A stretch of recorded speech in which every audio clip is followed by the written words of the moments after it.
Je, Mathieu Lacombe, déclare sous serment que je remplirai les devoirs de ma charge de ministre de la Famille.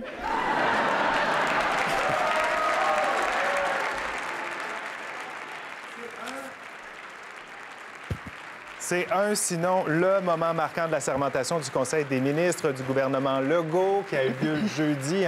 Le jeune ministre de la Famille, Mathieu Lacombe, qui a été assermenté, ses enfants comme ça, à ses côtés. Voilà, ça a vraiment donné le sourire et le ton. La province sera-t-elle gérée différemment? C'est une des questions qu'on se pose. Il faudra voir, mais sur le plan de l'image, en tout cas, chose certaine, ça marque le coup. On en parle avec nos invités, bien sûr, participants à la table des communications du samedi, Louis Aucoin et Martine Saint-Victor. Bonjour à vous deux. Bonjour. Bonjour. D'abord, une entrée en scène réussie, selon vous? Oui. C'est surtout l'image que vous venez de montrer, parce que je pense que, quel que soit notre parti politique, c'était impossible de rester insensible à cette image-là, et que ça tombait bien. Ministre de la Famille, oui. entouré d'enfants, c'était presque scripté, on aurait dit. Oui, j'entendais nos collègues dire on l'aurait scripté, ça n'aurait pas bien passé, ça s'est passé comme ça, à le naturel des enfants, c'est comme ça que les commentaires étaient unanimes, puis en plus, il y a eu beaucoup d'émotions, c'est normal. Il y a des gens qui arrivent là, qui étaient engagés pour des causes depuis très longtemps, puis on a vu Mme Blais tout à l'heure, donc c'est normal qu'il y ait beaucoup d'émotions, puis ça transmet aussi une authenticité. Moi, c'est une très belle cérémonie de la sermentation. Bon, au-delà de ce moment vraiment qui a fait craquer à bien des gens, parlons de la composition. On parle de très jeunes ministres. En fait, il y en a 3 qui ont en bas de 35 ans. Toute la composition du ministre, en fait, ce sont tous des gens, du caucus des ministres, ce sont tous des gens inexpérimentés, à part Mme Blais, qu'on a vue ici sur ce plateau aujourd'hui. Quelle image ça projette comme ça à la population? Bien, il y a là aussi une forme d'unanimité. Moi, j'ai entendu de tous les partis politiques des commentaires positifs sur le nouveau gouvernement, et puis beaucoup d'espoir. Donc, des gens qui, peu importe les couleurs politiques, et même les gens qui ne faisaient pas de politique, disaient ça fait du bien de voir du nouveau monde au gouvernement. Donc, on va voir ce que ça donne. Mais quand même, c'est peut-être des nouveaux ministres, mais c'est un gouvernement qui a des antennes.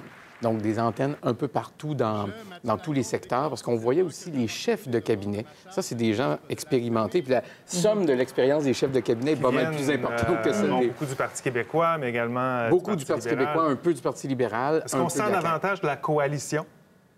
Ah, si on peut dire ça. Oui, ça va voir. Mais pas seulement les chefs de cabinet, il y a aussi les sous-ministres qui jouent des rôles très, très importants, les stratèges aussi. Donc, ce manque d'expérience sera certainement combiné par les entourages. Et l'image que ça donne, évidemment, c'est le changement. Et c'est un mot qui revient souvent. La jeunesse aussi. Est-ce que les gens se retrouvent dans ça? Peut-être que oui. Il y a aussi un peu de diversité dans ce gouvernement-là. Donc, pour l'instant, le changement est cosmétique. Les premiers jours, c'est toujours ça, c'est l'esthétique.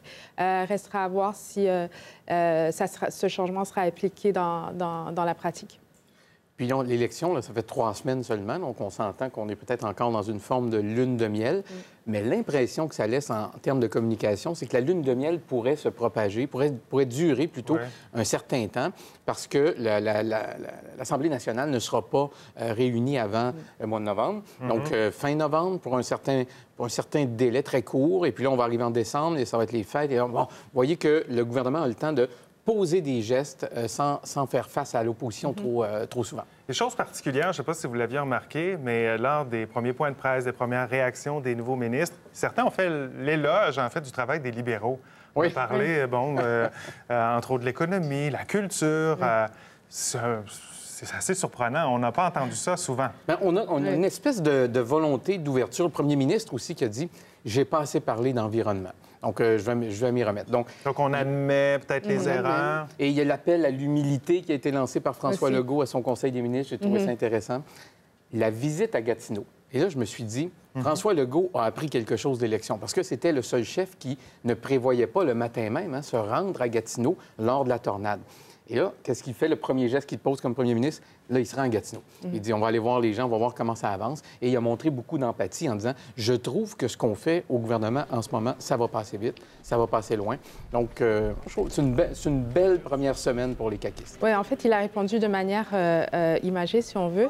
Il s'est rendu et il l'a dit en scrum, il a dit, je veux être un premier ministre du terrain. Alors, il n'y avait pas meilleure image. Et quand il disait « je veux couper la bureaucratie, les factures, les choses comme ça pour dédommager les sinistrés, c'est un peu trop lourd », il répondait directement à une critique. Donc, il a fait ça sur le terrain avec des gens à qui il a pu serrer la main, des électeurs, des gens qui ont voté pour lui probablement parce qu'ils étaient si enthousiastes de le voir. Et ce genre d'exercice-là permet à son entourage après de prendre un recul, regarder les images et dire, OK, qu'est-ce qu'on doit ajuster dans le message la prochaine fois? Donc, c'était un premier exercice de communication. De revenir sur peut-être, des choses qu'on n'a pas bien fait, avouer qu'on n'a peut-être pas assez parlé de l'environnement ou pas fait telle chose. C'est correct au début. Et on imagine qu'il ne faut pas que ça dure, ça. Non, il ne faut pas que ça dure, il ne faut pas que ce soit un mauvais pli que les ministres prennent. Mais dans les prochains jours, là, ce qui va arriver, puis c'est important pour les directeurs de communication, on parle souvent des chefs de cabinet, mais il y a des gens qui s'occupent des communications dans ces cabinets-là.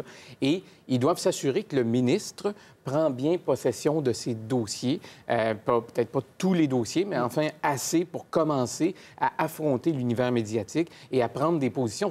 On ne pourra pas étudier dans les bureaux pendant 6 mois. Là. Il va falloir rencontrer les gens. Et je peux vous dire que ça travaillait fort, même hier, là, pour trouver des attachés de presse. On est en train de former vraiment les équipes. Rapidement, pas de faux pas? À première vue, là? À première vue, cette semaine, non.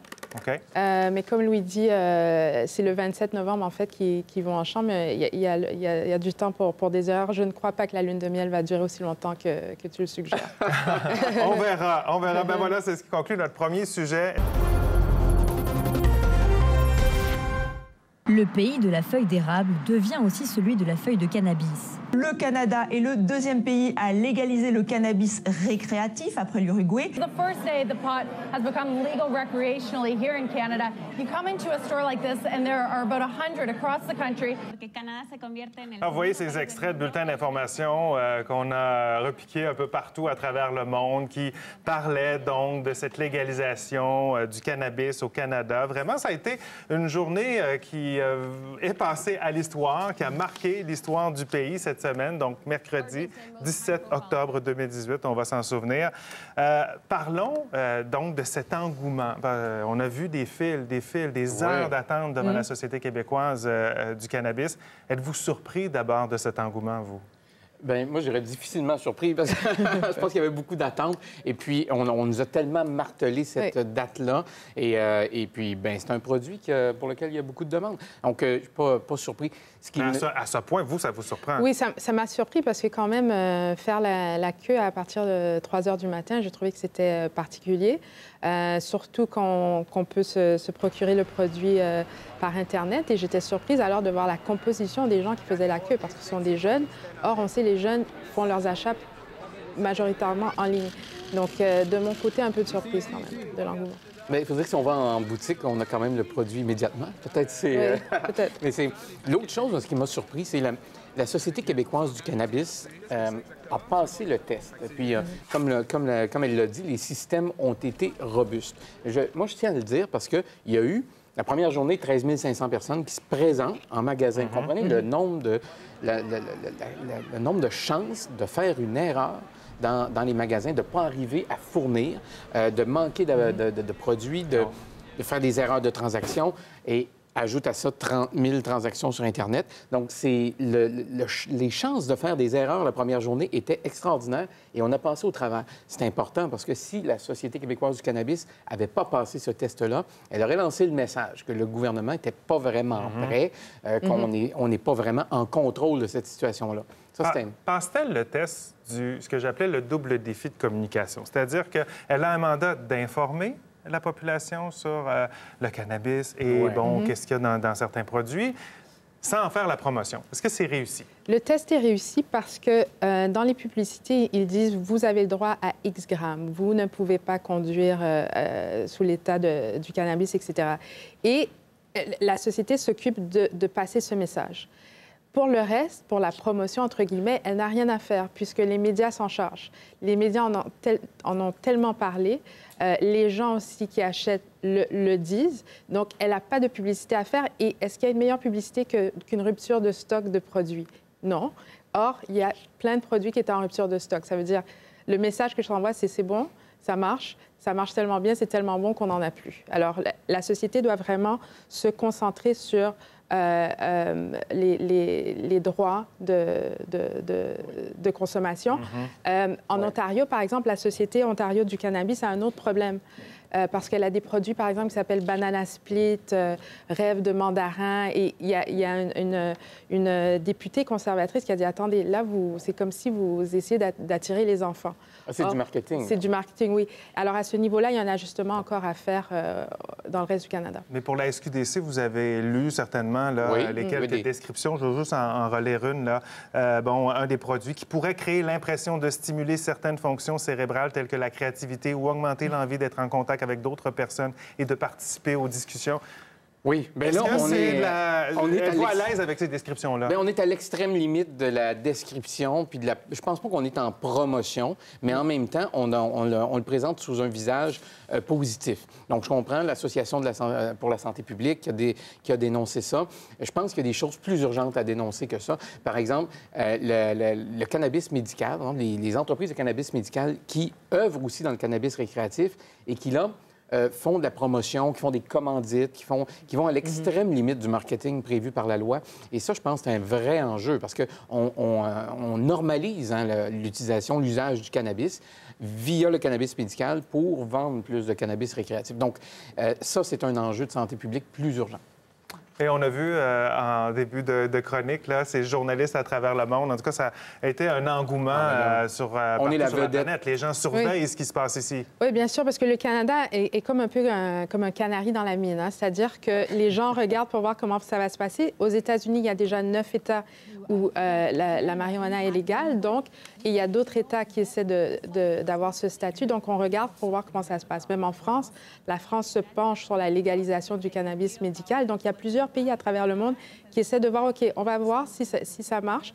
Et en plus, ça colle très bien à l'image du Canada. Libéral, progressiste, qui casse beaucoup, qui est l'image, en fait, que le Canada a, surtout depuis l'élection de M. Trudeau. Et ça casse beaucoup avec le gouvernement d'avant. Et je trouve que c'est rafraîchissant. Ça fait différent de l'image du caribou et de la poutine, etc. Donc... On ajoutera une plante à notre image. Chose certaine, à travers le monde, tout le monde va surveiller le Canada. Nous, on va surveiller aussi comment ça se passe. On s'entend que la folie risque quand même de s'atténuer. Là, on ne devrait pas voir des fils comme ça devant les SQDC ad vitam aeternam. On va suivre ça, bien sûr. Alors, Louis Aucoin, Martine Saint-Victor, merci beaucoup d'avoir été avec nous. Merci, à la prochaine fois ce samedi.